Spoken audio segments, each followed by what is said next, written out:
you for taking your time to come and listen to this presentation on study in Sweden. My name is Clara, and I'm with the Embassy of Sweden here in Manila, and I will bring you through some facts about studying in Sweden today. So we'll start off with some basics on Sweden, followed by what and where you can study with us.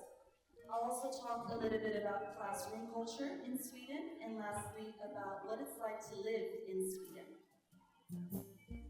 So as I said, we'll start off with some basics. Sweden is size-wise quite a large country, but with a very small population, which means that we have a lot of space. And it also means that we are completely surrounded by wilderness. So even if you live in our big cities, you'll always be close to nature. And even though we are a small population, we are known to have one of the best higher education systems in the world. And if you choose to come and study with us at one of our 39 universities, you will be able to experience this for yourself firsthand. A good thing to know about Sweden is that you don't need to speak Swedish to study in Sweden. Instead, we are very good at English, and you actually find that we love to speak English whenever we find a foreigner to speak English with. You'll also be able to survive outside of the classroom because we have such a high level of English proficiency, which is good to know when you're studying abroad, of course, and don't know the language. And you don't need to speak Swedish, but we recommend that you do. It will help you find friends, it will also help you integrate into Swedish society, and it will most importantly help you find a job both during or after your studies if that's something that you're interested in. But you guys are of course here to hear me talk about studying in Sweden, so let's get into that. We offer a variety of different programs in Sweden, and we actually offer over 100 bachelor's programs, which are taught entirely in English, as well as over 1,000 master's programs, again, in English, which means that you have a lot of options as an international student. Our bachelor's programs are 3 years, while we offer both 1- and 2-year masters.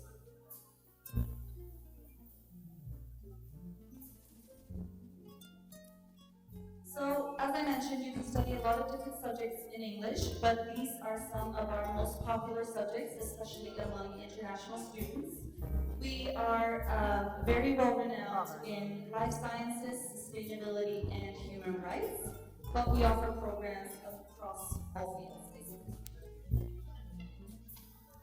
There are, unfortunately, some exceptions to what you cannot study in English, and this includes the medical field mainly. So you cannot study to be a clinical doctor, a nurse, a dentist, a vet, or a teacher, at least not in English. But if any of you happen to be fluent in Swedish, well then you're more than welcome, of course.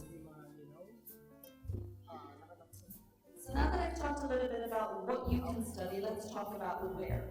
So as I mentioned in the beginning, we have 39 universities, and they're spread across all of Sweden. Some of them are in bigger cities, or big by Swedish measurements, while others are in smaller university towns. We have universities like Kiruna, all the way up close to the Arctic Circle, but most of our universities are concentrated towards the south, which is also where our population is concentrated. Needless to say, whenever you want to study, you have tons of options spread across the country. So this is an outline of the application process. We open our applications around October, and the deadline is mid-January, so if you want to study with us, please don't miss that date. All our applications are done completely online on universityadmissions.se. You can choose up to 8 bachelor's programs and up to 4 master's programs at once. As an international student, you'll find out if you've been admitted around March, April, sometime around the turn of the month, and our academic year starts late August. So the application process is about 6 months. Make sure that you are aware of the deadline, of course, because you will have to submit some documents to prove, for example, English proficiency. So, English proficiency. This is basic requirements, but it's important to note that we have exceptions based on where and when you studied before. So So, when you go on universityadmissions.se, you can choose the citizenship that you hold on the website, which will show you the specific requirements for Filipino students. So it will show you what courses you have to take in the Philippines to prove your English language proficiency. If you haven't taken those courses, these are course options. Another important thing to note is that many of our master's programs, they have their own English language requirements. So if you're looking to apply for a master's program, go to the university website to make sure that you fulfill their requirements. Let's talk about money. The average tuition fee in Sweden is about 129,000 crowns per academic year. If you hold an EU or an EEA citizenship, make sure to show that in your application, submit the documents for that, because then you're exempt for the tuition fee. And we understand that this can be a lot of money, which is why I want to talk about scholarships next. So there are two main roads to scholarships in Sweden, either through the Swedish Institute or through each university. So for information on the university scholarships, we recommend that you visit the university's websites because they are the best to provide information on what they provide. But for the Swedish Institute, you can visit si.se, and they offer two scholarships, one for global professionals and one for pioneering women in STEM. And their scholarship covers travel costs, a monthly allowance, as well as the tuition fee. So, of course, Sweden's not perfect, but there are some things that we are pretty good at. If you want to challenge yourself academically, if you want to live in a country where we care about the environment, where everyone is treated equal, and in a very modern and safe country, then Sweden is a good place for you. So let me talk a little bit about what it's like to study in Sweden the Swedish way. You will have to forget everything you know about formality. We don't use ma'am, sir, or po. We use only first names for our professors and our lecturers. And I know that this can be a little bit uncomfortable at the beginning, but I'm sure that you'll get used to it and that you'll really like the relaxedness and equality that this creates because it really opens up our classrooms and makes it an equal place to learn. And of course, we don't have all the answers, and we can learn as much from you as you can from us. This means that we want you to question everything. So if you come to study in Sweden, be prepared to question your lectures, your peers, the rules, and how everything is usually done.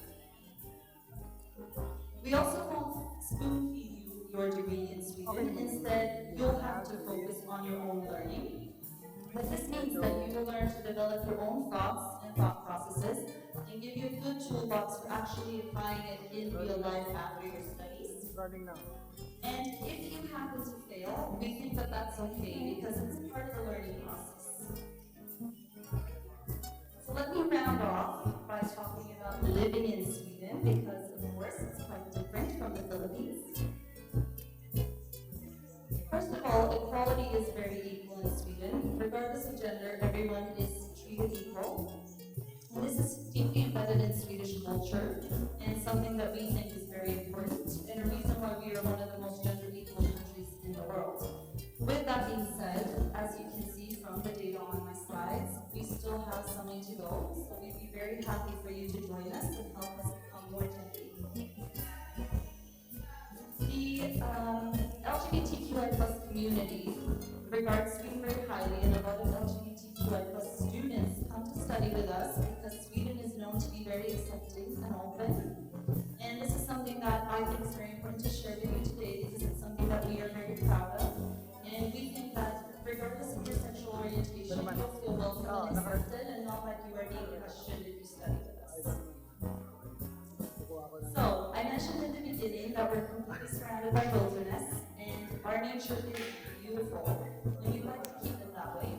This means that sustainability is as ingrained in our curriculum as it is in our culture. So if you want to study in a place where we really care about the environment, where you can make a difference in the world, then Sweden is one of the best places for you to study.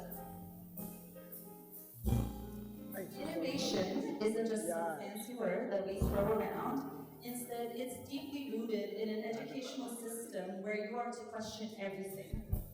And we're actually home to more billion-dollar companies per capita than anywhere else in the world after Silicon Valley. But important to note is that we also really value work-life balance. So just because we have a lot of innovation and a strong corporate culture does not mean that you have to give your life to work.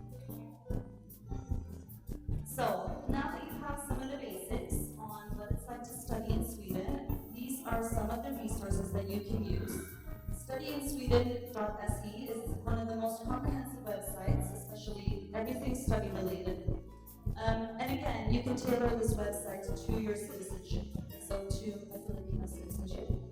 It's also on social media, and our Instagram account is run by our digital professors, or digital ambassadors, sorry, and who are students themselves, international students living in Sweden. So you can slide into their DMs if you have any specific questions, or learn from them what they actually experience. So with that, I'll round off, but I do have some time left. So if anyone has questions now, I'll be happy to take those. Thank you.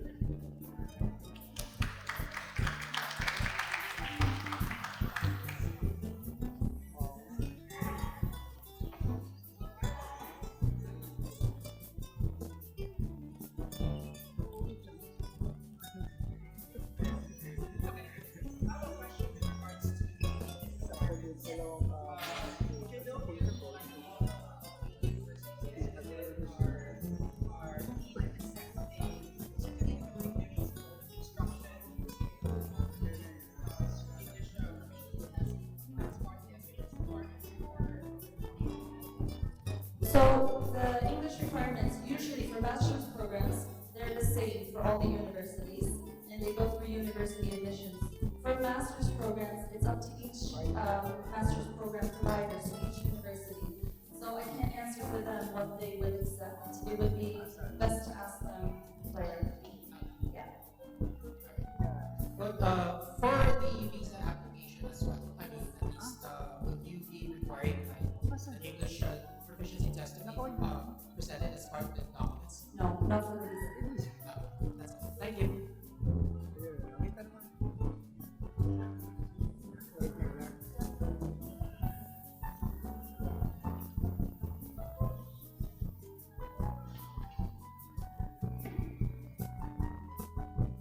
So, according to your university admissions website, the general entry requirement for a master's degree program for students from the Philippines is usually a 5-year bachelor's degree, when most degree programs here are 4-year degrees.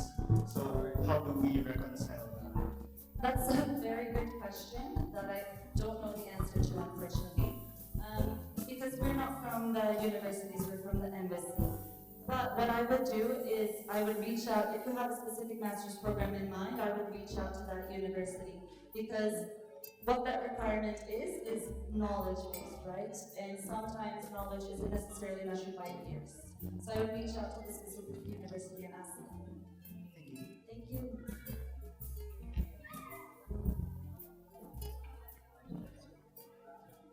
Anyone else? We have some time left.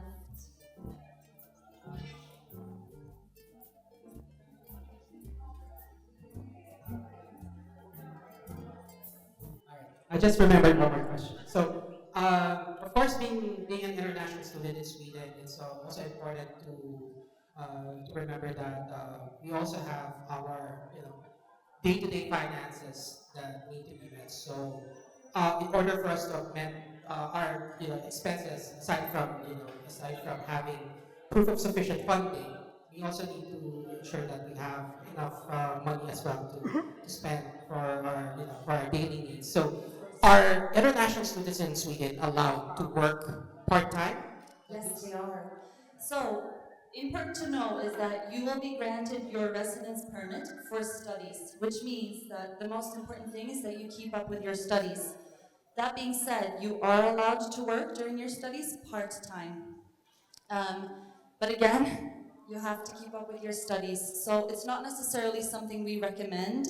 We understand that it's something that people may want, but and you also cannot use a future job for your visa application, right? So you have to prove that you have funds at the moment that you're applying for your visa, but you are allowed to work. Yes. All right, I think we'll round off there, but if you come up with any questions later on, please come down and see us in our booth, the Study in Sweden booth, and we'll be happy to help you there, either to find resources on where to find the answer to your questions or answer them ourselves. So thank you so much for coming and listening to us.